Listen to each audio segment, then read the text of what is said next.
Follicular sales जो हैं, ये ग्राफियन फॉलिकल, ये एस्ट्रोजन सिक्रीट करना शुरू करेगा। तो यहाँ पे जो हम लोग देख रहे हैं कि ये एस्ट्रोजन का जो कंसंट्रेशन इंक्रीज करते जा रहा है, देखिए स्क्रीन पे, देखिए स्क्रीन पे, ये जो कंसंट्रेशन यहाँ पे इंक्रीज करते जा रहा है, ये फॉलिकुलर एस्ट्रोजन के वजह से, ठीक है, ये फॉलिकुलर एस्ट्रोजन के वजह से होगा। अब क्या है कि जब ओवुलेशन हो गया, ये ओवुलेशन जब हो गया तो ये क्या चीज़ में कन्वर्ट हो गया, जो स्ट्रक्चर रह गया इसको हम लोग क्या बोले, कॉर्पस लुटियम। अब ये कॉर्पस लुटियम का मेन काम जो होता है, कॉर्पस लुटियम का जो मेन काम होता है, वो कॉर्पस लुटियम प्रोजेस्टेरोन सिक्रीट करता है। इसलिए यहाँ पे क्या हो गया, प्रोजेस्टेरोन का लेवल क्या देख रहे हैं हम लोग, ऊपर गया है, ठीक है, और साथ में कुछ एस्ट्रोजन भी सिक्रीट करता है।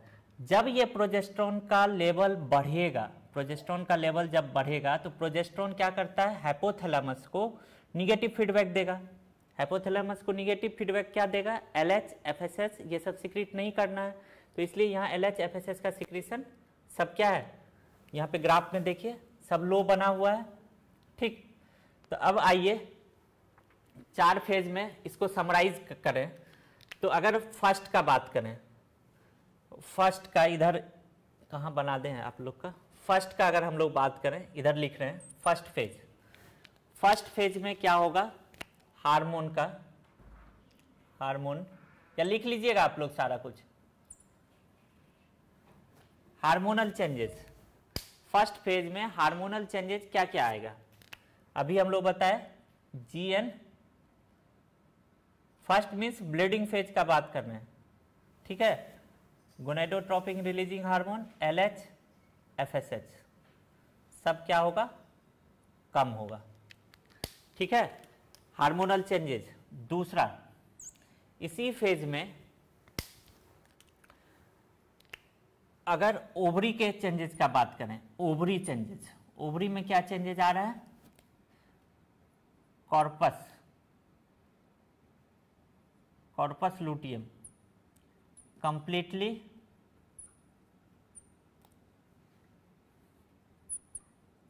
डीजेनरेटेड, ये कंप्लीटली क्या हो जाएगा, डीजेनरेट हो जाएगा। तीसरा चेंजेस का फिगर को इधर कर दीजिए पूरा। तीसरा, ओवरी के बाद आ जाइए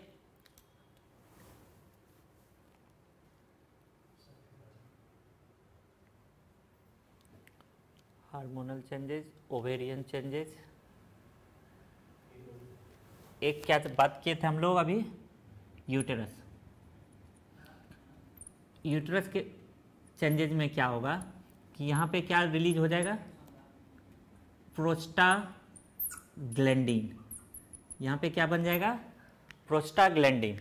अब प्रोस्टाग्लैंडिन आने के वजह से एक काम तो ये क्या कर देगा, मायोमेट्रियम कॉन्ट्रैक्शन। दूसरा ये क्या करेगा, वैसो कंस्ट्रिक्टर भी है, सॉरी आर्टियोलर कंस्ट्रिक्टर भी है। अब ये मायोमेट्रियम कॉन्ट्रैक्शन के वजह से, मायोमेट्रियम कॉन्ट्रैक्शन के वजह से जो आपका सुपरफिशियल लेयर है, इंडोमेट्रियम का सुपरफिशियल लेयर, इसको हम लोग क्या बोलते हैं, अभी बताए थे, स्ट्रेटम फंक्शनलिस। मीन्स ऐसे लिखिए, अगर नाम भूल जा रहे हैं तो सुपरफिशियल लेयर शेड करेगा, shed up and comes out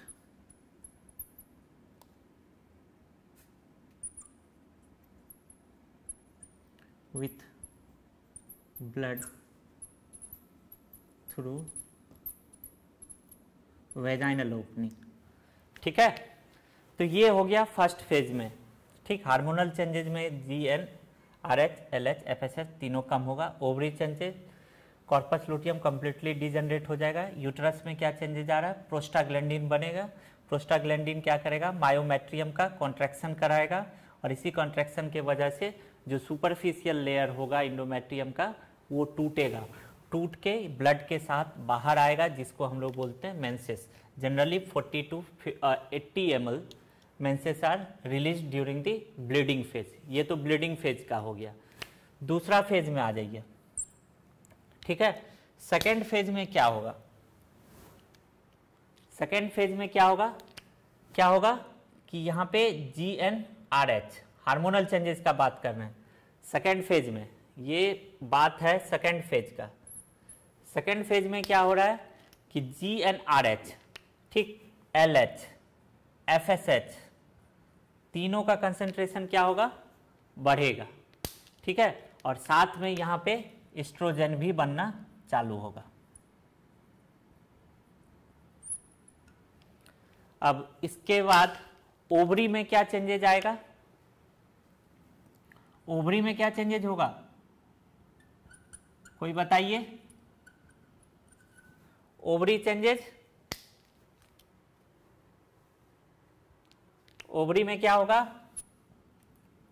primary follicle से क्या बनेगा, सेकेंडरी फॉलिकल, और सेकेंडरी से क्या बनेगा, टर्शियरी फॉलिकल। ओवरी में तो यही चेंजेज आएगा ना। ओवरी में क्या चेंजेज होगा, during the pre ovulatory phase या प्रोलिफरेशन में क्या चेंजेज होगा, ओवरी में जो चेंजेज होगा primary follicle, secondary follicle, tertiary follicle, और यही फॉलिकुलर डेवलपमेंट से एस्ट्रोजन बन रहा है। एफएसएच का भी सिक्रीशन हो रहा है, एफएसएच इसके डेवलपमेंट को स्टिमुलेट कर दे रहा है। अब ओवरी चेंजेस के बाद आ जाइए यूट्रस में क्या चेंजेज आएगा, यूट्रस के चेंजेस का बात बताइए, यूट्रस में क्या क्या चेंजेज आएगा।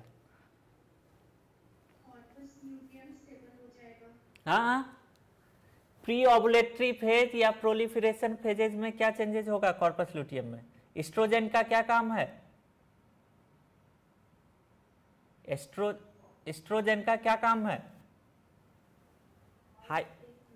हाइपरप्लासिया, मींस ये क्या करेगा कि जो थिकनेस है इंडोमेट्रियम का, जो थिकनेस है उसके थिकनेस को क्या करेगा, इंक्रीज करेगा, क्या करेगा, थिकनेस को इंक्रीज करेगा। साथ में यूट्रस का साइज भी, वाल का थिकनेस बढ़ेगा, साइज भी इंक्रीज कराता है, तो यूट्रस का क्या होगा, थिकनिंग स्टार्ट्स इंक्रीजिंग, ठीक। यूट्रस में जो चेंजेज आएगा, डायग्राम देखिए, ठीक, एनसीईआरटी अगर बुक है पास में तो पीछे डायग्राम लाइएगा, डायग्राम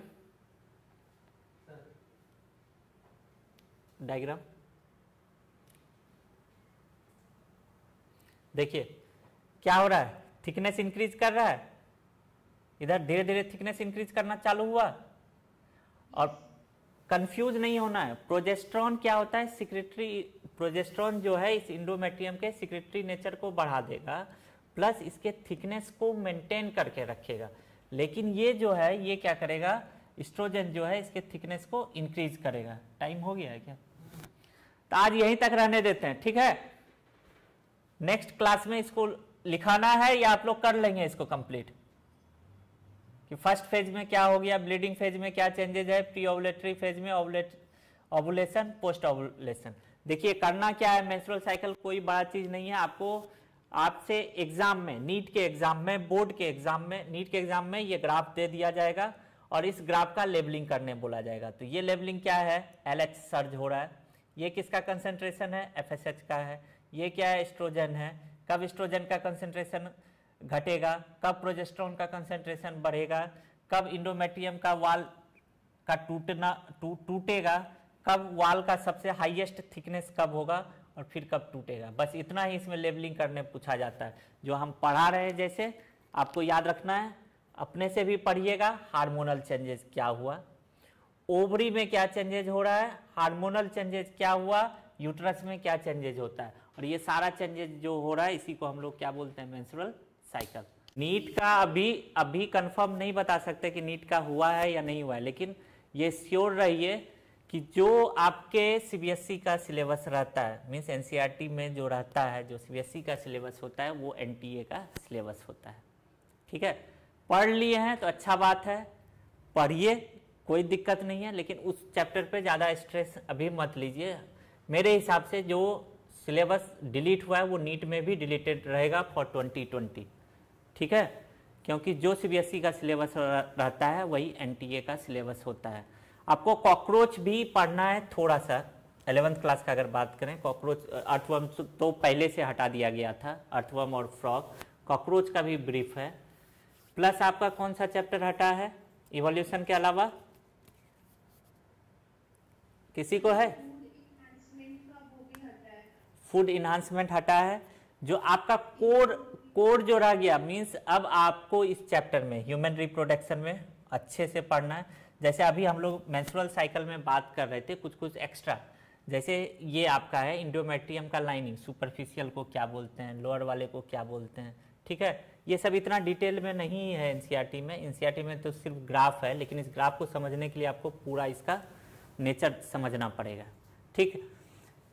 तो इसके बाद क्या पढ़िएगा, जेनेटिक्स। हम सोच रहे हैं कि स्टार्टिंग से पूरा जेनेटिक्स आपको पढ़ा दें, principle of inheritance and molecular basis of inheritance, ठीक है। जेनेटिक्स अगर अच्छे से समझ लिए तो समझिए अब क्या होने वाला है। अगर नीट हुआ, एक तो पहले से नीट में बहुत आता है जेनेटिक्स से क्वेश्चन, ठीक, और अब तो और ज़्यादा आएगा। इवोल्यूशन अगर हट रहा है तो principle of inheritance and molecular basis of inheritance, इस दोनों से बहुत ज़्यादा क्वेश्चन आने वाला है, ठीक है। और साथ में अगर जेनेटिक्स अच्छे से, आपका मॉलिक्यूलर जेनेटिक्स खास करके अगर अच्छे से समझ लिए तो आपको बायोटेक समझने में कोई दिक्कत नहीं होगा।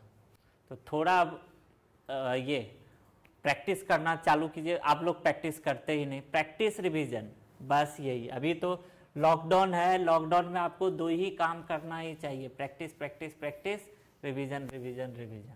और तीसरा कोई मंत्र नहीं है नीट के लिए, यही समझिए, प्रैक्टिस करना पड़ेगा, रिवीजन करना पड़ेगा।